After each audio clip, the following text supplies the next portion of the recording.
Hello everyone, welcome to STD19। I hope आप लोग अच्छे होंगे। तो चलिए वीडियो को स्टार्ट करते हैं बिना देर किए हुए। आज का हमारा टॉपिक है NCERT सार संग्रह का हिस्ट्री का टॉपिक है पाषाण काल। और इसके पहले एक टॉपिक कर चुके हैं हम लोग, प्राचीन भारत के इतिहास। तो उसको अगर आप लोग नहीं देखे हैं तो जाके देख लीजिएगा, उसके बाद इस वीडियो को देखिए। अब तो चलिए शुरू करते हैं। तो पाषाण काल को 3 भागों में बांटा गया है। पूरा पाषाण काल, मध्य पाषाण काल, नव पाषाण काल। तो अब इसका कालक्रम देख लेते हैं। 26 लाख से 9,000 ईसा पूर्व तक पाषाण काल को रखा गया है, और 9,000 ईसा पूर्व से 4,000 ईसा पूर्व तक मध्य पाषाण काल को माना गया है। और नव पाषाण काल 4,000 ईसा पूर्व से 2500 ईसा पूर्व तक माना गया है। तो आगे चलते हैं, देखते हैं। पूरा पाषाण काल को 3 भागों में बांटा गया है। पूरा पाषाण काल को 3 भागों में बांटा गया है। वो है निम्न पूरा पाषाण काल, मध्य पूरा पाषाण काल, उच्च पूरा पाषाण काल। अब इसका कालक्रम देख लेते हैं। 26 लाख से 50,000 ईसा पूर्व तक मध्य पूरा पाषाण काल का काल, 50,000 ईसा पूर्व से 40,000 ईसा पूर्व तक, और उच्च पूरा पाषाण काल का 40,000 ईसा पूर्व से 9,000 ईसा पूर्व तक माना गया है। तो चलिए अब आगे देखते हैं। पाषाण युगीन अनुसंधान आरंभ करने का श्रेय किसे दिया जाता है? तो रॉबर्ट ब्रूस फ्रूट को दिया जाता है। मानव इतिहास का प्रारंभिक काल क्या कहलाता है? पूरा पाषाण काल। प्राचीन भारत के औजार और अस्त्र शस्त्र बनाने के लिए निवासी किस पदार्थ का प्रयोग करते थे? पत्थर का। आगे चलते हैं। प्राचीन भारतीय भौगोलिक मान्यता के अनुसार भारतवर्ष किस द्वीप का खंड था? जम्बू द्वीप। सर्वप्रथम मानव प्राणी होमो सेपियंस से प्रजातीय रूप से भिन्न था, उसे सामान्यतः किस रूप से जाना जाता है? तो पिथेकैंथ्रोपस के रूप में। आगे चलते हैं। भारत में मानव के सर्वप्रथम साक्ष्य कहाँ से प्राप्त होता है? तो हथनौरा, नर्मदा घाटी से। आगे चलते हैं। पाषाण संस्कृति से लेकर हड़प्पा सभ्यता तक सांस्कृतिक अवशेष किस पूरा स्थल से प्राप्त हुए हैं? तो मेहरगढ़ से। जुते हुए खेत का साक्ष्य किस पुरातात्विक स्थल से प्राप्त हुए हैं? कालीबंगा से। नेक्स्ट चलते हैं। बृहद पाषाण स्मारकों की पहचान किस रूप में की गई है? तो मृतकों के दफनाने के स्थान के रूप में। प्राचीनतम अस्थायी जीवन के प्रमाण कहाँ से प्राप्त हुए हैं? मेहरगढ़ से। मनुष्य ने सर्वप्रथम किस धातु का प्रयोग किया था? तो तांबा का।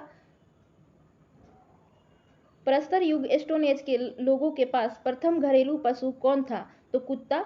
उत्खनित प्रमाणों के अनुसार पशुपालन का प्रारंभ किस काल से माना जाता है? तो मध्य पाषाण काल से। मध्य पाषाण काल में पशुओं के प्राचीनतम साक्ष्य कहाँ से मिले हैं? तो आदमगढ़ से। मानव द्वारा खदानों की कृषि सर्वप्रथम किस काल में प्रारंभ हुई थी? नव पाषाण काल में। मानव द्वारा प्रयोग में लाया जाने वाला प्रथम अनाज कौन सा था? तो जौ था। आगे चलते हैं। चाकोलिथिक युग को किस अन्य नाम से जाना जाता है? तो ताम्र पाषाण युग। देखिए यहाँ पे बॉक्स बना के दिया हुआ है, ताम्र पाषाण कालीन स्थल और स्थल दिया हुआ है। तो एक तरफ स्थल है और दूसरी तरफ है राज्य है और प्राप्त साक्ष्य। तो देख लेते हैं इसको। इनाम गांव ये महाराष्ट्र में पड़ता है। कच्ची मिट्टी के मकान एवं गोलाकार गड्ढों वाले मकान के साक्ष्य मिले हैं। दायमाबाद ये भी महाराष्ट्र में पड़ता है। कलश सावधान तथा कलश को घरों के फर्श के नीचे रखने का प्रमाण। सबसे बड़ा ताम्र पाषाणिक स्थल है महाराष्ट्र का दायमाबाद, इसको नोट कीजिएगा। नेक्स्ट देखते हैं। नौदा टोली महाराष्ट्र, ये भी महाराष्ट्र में है। इसका उत्खनन HD संकालिया, इसको याद रखिएगा, द्वारा चित्रित काले मृदभांड के प्रमाण मिले हैं। आगे देखते हैं। नेवासा ये भी महाराष्ट्र में है। पटसन का प्रथम साक्ष्य और लाल तल पर काली डिजाइन वाले चाक निर्मित बर्तनों के प्रमाण। आगे देखते हैं। ताम्रवती ये राजस्थान में है, ताम्रवती राजस्थान में है। यहाँ से प्राप्त काले सफेद रैखिक चित्रों में सजे रहते हैं। यहाँ के मृदभांड, यहाँ से प्राप्त काले मृदभांड सफेद रैखिक चित्रों से सजे रहते हैं। नवपाषाण काल शब्द का सर्वप्रथम प्रयोग 1865 में सर जॉन लुबाक ने किया था। आगे चलते हैं। भारतीय पुरातत्व सर्वेक्षण आर्कियोलॉजिकल सर्वे ऑफ इंडिया के प्रथम महानिदेशक कौन थे? तो जॉन मार्शल थे। भारतीय पुरातत्व का जनक, फादर ऑफ इंडियन आर्कियोलॉजी किसे कहा जाता है? तो एलेक्जेंडर कनिंघम को कहा जाता है। भारत के किस आरंभिक पुरापाषाण युग के शिलाश्रय से सर्वाधिक चित्र प्राप्त हुए हैं? तो भीमबेटका मध्य प्रदेश से। यहाँ 500 से अधिक शैलचित्र प्राप्त हुए हैं। कुंभकारी मिट्टी के बर्तन बनाने का कला के सर्वप्रथम प्रमाण किस युग से प्राप्त हुए हैं? तो नवपाषाण काल से। पेबल उपकरण किस काल से संबंधित है? निम्न पुरापाषाण काल से। आगे चलते हैं। ताम्रवती के नाम से कौन सी संस्कृति प्रसिद्ध है? तो आहार संस्कृति। माइक्रोलिथिक औजार किस काल से संबंधित है? मध्यपाषाण काल से। बेलन घाटी से प्राप्त औजार किस काल से संबंधित है? निम्न पुरापाषाण काल से। मानव के आखेटक और खाद्य संग्राहक की अवस्था किस काल से जुड़ी हुई है? पुरापाषाण काल से। आगे चलते हैं। ताम्रपाषाण कालीन संस्कृति में महाराष्ट्र के लोग मृतकों को घर के फर्श के नीचे उत्तर दक्षिण दिशा में रखकर दफनाते थे।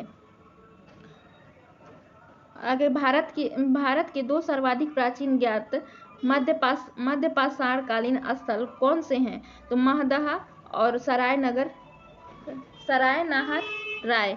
आधुनिक मानव होमोसेपियंस का प्रादुर्भाव कब हुआ? उच्च पुरापाषाण काल में। आगे देखते हैं। क्वार्टरजाइट पत्थरों के स्थान पर जैस्पर, चर्ट आदि के पत्थर सर्वप्रथम कब प्रयुक्त हुए? मध्य पुरापाषाण काल में। अग्नि का उपयोग करना मानव ने सर्वप्रथम कब सीखा? नवपाषाण काल से। आगे देखते हैं। भारत में जीवाश्म का एकमात्र प्रमाण कहाँ से मिला है? शिवालिक पहाड़ी से। भारतीय उपमहाद्वीप में कृषि के प्राचीनतम साक्ष्य किस स्थान से प्राप्त हुए हैं? मेहरगढ़ से। कपास के प्राचीनतम साक्ष्य कहाँ से प्राप्त हुए हैं? मेहरगढ़ से। आगे देखते हैं। हड्डी निर्मित उपकरण किस भारतीय पुरातात्विक स्थल से प्राप्त हुए हैं? सरायनाहर राय से। गौरिक मृदभांड पात्र का नामकरण कहाँ से हुआ है? हस्तिनापुर से। आगे देखते हैं। सिंधु घाटी सभ्यता के मुख्य स्थल मोहनजोदड़ो, चहुंद्रो, सुक्तांगेडोर, हड़प्पा, कोटदीजी वर्तमान में पाकिस्तान में स्थित हैं। आगे देखते हैं। ये बॉक्स बनाकर दिया है, नवपाषाणिक स्थल दिया है। तो एक तरफ स्थल है और दूसरी तरफ राज्य है। बुर्जहोम वर्तमान में कश्मीर में पड़ता है। कब्रों में मालिक के साथ कुत्ते दफनाने के साक्ष्य मिले हैं। कब्रों में मालिक के साथ कुत्ते दफनाने के साक्ष्य मिले हैं। और है गुफ कराल, ये भी एक कश्मीर में है। कृषि एवं पशुपालन के साक्ष्य। हड्डी निर्मित औजार, धूस्र मृदभांडों का प्रमाण, सिलबट्टा एवं हड्डी से निर्मित सुई के साक्ष्य प्राप्त हुए हैं। आगे देखते हैं। मेहरगढ़ वर्तमान में पाकिस्तान में पड़ता है। गेहूं की 3 एवं जौ की 2 किस्में, खेती के प्रमाण, कच्ची ईंटों के आयताकार मकान और प्राचीनतम स्थानीय जीवन के साक्ष्य। महदहा उत्तर प्रदेश में पड़ता है। वर्तमान में गोलाकार झोपड़ियों के प्रमाण, धान के अलावा जौ की खेती एवं पशुबाड़ा के साक्ष्य मिले हैं। आगे देखते हैं। कोल्डिहवा उत्तर प्रदेश में वर्तमान में है। धान की खेती के प्रमाण प्राप्त हुए हैं, जो धान की खेती का भारत में ही नहीं बल्कि विश्व में प्राचीनतम साक्ष्य माना जाता है। आगे है संगनकल्लू कर्नाटक में वर्तमान में स्थित है। राख के टीले प्राप्त हुए हैं और जो बेल्लारी जिले में अवस्थित है। जो संगनकल्लू है वो बेल्लारी जिले में अवस्थित है। आगे देखते हैं। पिकलीहल, ये भी कर्नाटक में है। राख के ढेर एवं निवास स्थल के साक्ष्य प्राप्त हुए हैं। राख के ढेर और निवास स्थल के साक्ष्य प्राप्त हुए हैं। आगे देखते हैं। चौपानी मांडो ये उत्तर प्रदेश में है। वर्तमान में मधुमक्खी के छत्ते जैसी झोपड़ियां एवं ज्यामितीय आकार के सूक्ष्म पाषाण एवं हस्त निर्मित मृदभांड के साक्ष्य प्राप्त हुए हैं। सातुतारी ये असम में है वर्तमान में। गुवाहाटी के समीप उत्खनन से आदिम कुल्हाड़ियाँ चित्रित मृदभांड प्राप्त हुए हैं। आगे देखते हैं चिरांद। चिरांद ये वर्तमान में बिहार में है। इस यहाँ से हड्डियों के उपकरण प्राप्त हुए हैं जो प्रायः हिरणों के सींग से निर्मित हैं। ये चिरांद बिहार में है, इसलिए बीपीएससी के लिए काफ़ी इंपॉर्टेंट हो जाता है। नोट कर लीजिएगा, इसको याद कर लीजिएगा। आगे चलते हैं दावोजली। दावोजली असम में पड़ता है। कृषि एवं पशुपालन के साक्ष्य प्राप्त हुए हैं। और आगे देखते हैं नौदा टोली नामक ताम्र पाषाणिक स्थल उत्खनन HD संकालिया ने किया था। नौदा टोली वर्तमान में मध्य प्रदेश में अवस्थित है। इसी के साथ आज का हमारे ये टॉपिक समाप्त होता है। वीडियो में एंड तक बने रहने के लिए धन्यवाद और इसी के साथ अपना और अपनों का ख्याल रखिए। जय हिंद।